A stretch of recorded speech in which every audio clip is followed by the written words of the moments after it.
Hello and welcome. If you've watched any of my videos in the past, you know that I'm always preaching that peripheral companies need to bring something new to the market if they're going to succeed. It's no longer good enough to offer the same thing as everyone else, no matter how big your company is. Has Kinesis Gaming done that? Let's find out. Welcome to Stupid Bullets Tech.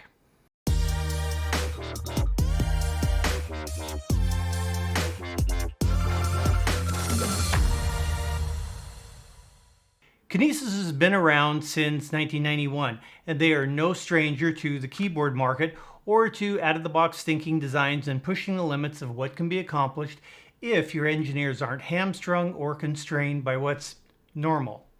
Launching their first keyboard in 1992, they have focused on ergonomic solutions that has set them as a leader in the space, with customizable options for every type of typist and dedicated office worker who spends hours every day making their living by typing.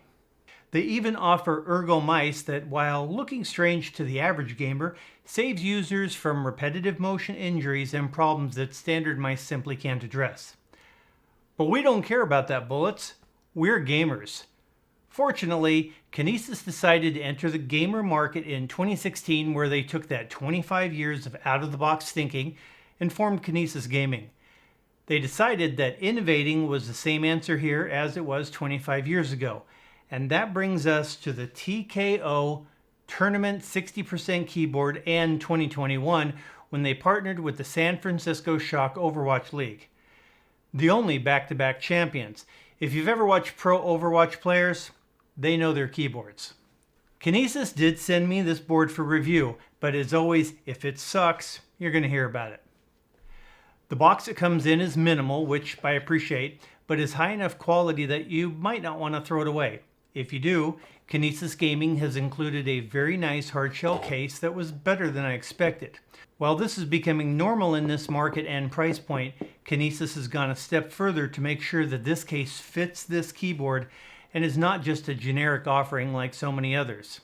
It is form-fitting, well-padded, and should easily save the board if the unexpected happens.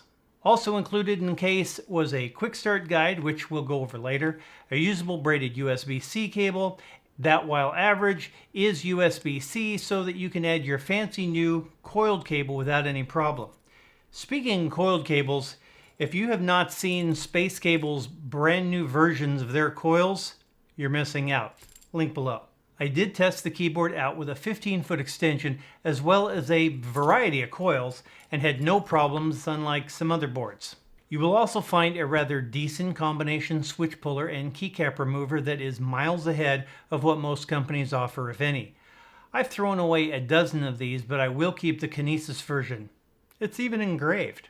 You'll also find a standard spacebar, although the split spacebar offers you the option of remapping the two extra keys to any macros or other functions you wish, which could come in very handy in some games. Another surprise was the inclusion of 8 extra switches, and while mine came with Kale Browns, there are also box whites and reds as options. You could use the extra keys on WASD or any other keys you wanted to feel a bit different, like the split spacebars. Caps are double shot PBT, and they have sharp, clean legends and an excellent shine through due to the north-facing LEDs on the PCB, which, while we're talking about it, it's hot swap, which is a must in today's market, as well as being able to accept 5-pin switches, unlike the drop alt, which makes you clip the pins off your switches that I reviewed here. I did like the board. The front of the caps come printed with secondary functions available through layers like most good 60% keyboards. They're easy to read, even for me. If you do decide to replace these caps with anything else, be aware that this split spacebar will limit your options and you'll probably have to buy an extra spacebar set. While not a big problem, it will add another $15 to $20 to your purchase. Branding on the keyboard is thankfully minimal and placed on the back where it's out of sight. I've never understood the need for companies to put their logo all over a product 3, 4, 5 times, and Kinesis Gaming, they got this right. Also in the rear, you will find the USB-C on the left, which is where it's supposed to be. As a board designed for travel and tournament level play, the TKO comes in at 544 grams, but shows no sign of undue flexing as the top half is aluminum, mated to an ABS bottom half. Speaking of bottom halves, turning the board over is where things get interesting. Kinesis Gaming was able to flex their ergo roots here with some of the most adjustable feet I have ever seen on a keyboard, let alone an ultra compact, low profile board. With 8 separate feet at 2 different heights, you can now achieve both front and back tilt, as well as left and right tenting. You Alice board users will know exactly what I'm talking about here. They also flip out to the long side of the board, as they should. If you've ever had a board collapse on you sideways while gaming, you'll understand. They also have a positive lock, so once set, they're unlikely to move. As an ergo mouse user who loves a tilt grip as it saves my wrist in longer gaming sessions as well as production work, I didn't realize how cool it was to be able to tilt a keyboard. Well, it took a moment to get used to, and just like going back to a symmetrical mouse now feels funny, using a flat keyboard also feels weird. Be aware though that if you use the left hand position with the smaller feet extended on the right, it'll make dents in the large desk pad. Using the taller feet poses no issue. And while most people will never notice this, Kinesis chose to use 2 different compounds on the feet, both big and small, so that a small, grippier and softer portion meets your desk. You know, it's these small design details that shows this was a purpose-built keyboard and every aspect was considered down to the smallest detail. If you do decide to use the keyboard flat, there are 4 oversized rubber feet that provide great grip. For case RGB, the TKO has, not surprisingly, taken a little bit of a detour from normal. Instead of bright in-your-face lights, they've chosen to go with a well-diffused bottom-facing RGB strip that goes all the way around the board. While visible on the sides, it provides a nice underglow front and back. It kind of reminds me of the undercar neon lights I had on my Slam 65 Chevy Impala. Yes, it had switches. Yes, I was cool. This board does, however, offer plenty of RGB for keycaps, with all of the options and colors you come to expect in a keyboard built for gaming. As a gamer-centric, purpose-built board, I did find this difficult to type on as the keycaps have sharp edges that caught on my old man 3-finger typing method. But that's a me problem, as I have been using SA caps for a long time that have very rounded edges. If you know how to touch type or use this as intended for gaming, you won't have an issue. For gaming, the caps are well sculpted and positioning was easy. I was also surprised at the sound, and while certainly this can be improved with some lube, what can't, and I embarrassed myself. While this certainly can be improved with some lube and a couple of hours of work, the stabs rattled much less than most boards I've tested.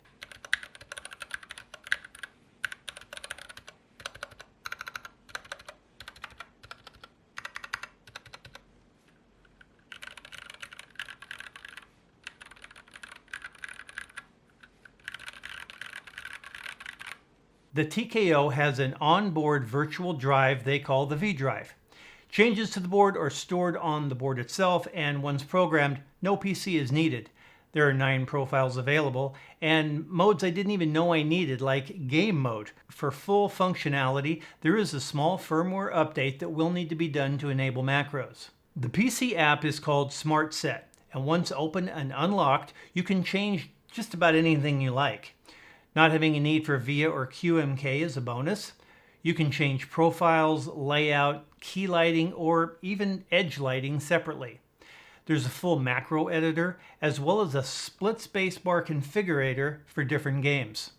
Alternate layouts are possible if that's your thing, and even works with a Mac if you want. I don't believe I have ever seen a keyboard with this many programming options. The only thing that gave me pause with this board is the suggested retail price of $179. But at the time of this review, I did see it on sale on Amazon for $159, which seems much more in line with current pricing. When you factor in everything that this board can do to elevate your gaming experience, like being able to swap switches at will via hot swap, take into account the extras that are included from ergo tinting to a hard shell case to double shot PBT caps, this is a board that many people will find a perfect fit, even if you're not a pro Overwatch player. The insane amount of programming options means that no matter how you game, there's going to be an option for you, and the $159 seems pretty respectable. Before you click off, we do regular tech giveaways via our Twitch channel. We give away keyboards, mice, etc. I've also included a couple of other links that you may find useful if you'd like to support the channel. As always, comment and subscribe if you don't hate old people, and thank you so much for watching. Until next time, be good to yourselves.